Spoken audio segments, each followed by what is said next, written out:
तुम्ही पण प्राणीप्रेमी आहात का? अहो मग एखादं भुवू पाळा, एखादी मनीमाऊ पाळा. का तुमच्या कष्टाचा पैसा त्या मार्केटमधल्या बुल आणि बेअरच्या कष्टात घालताय? अहो त्याला समतासोबत वाढवा ना. समता पतसंस्था. टेन्शन नाही, रिटर्न्स निवडा.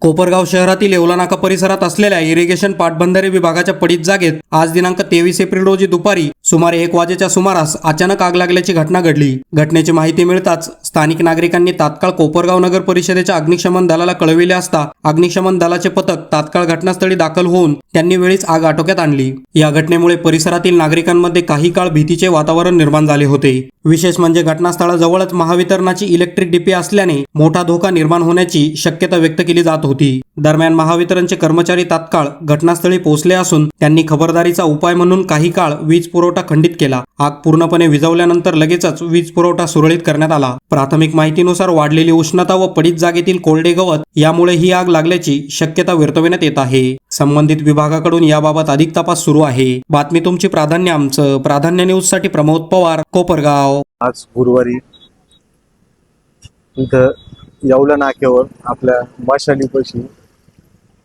रेव्हन्यू कॉलनीमध्ये आपले इरिगेशन कॉलनी सगळ्यात जास्त आग लागली होती. आज इथं शेजारी डीपी होती. ही अग्निशमन दलाचे खूप खूप आभार मानतो. टायमावर आल्याबद्दल त्यांचे खूप खूप आभार.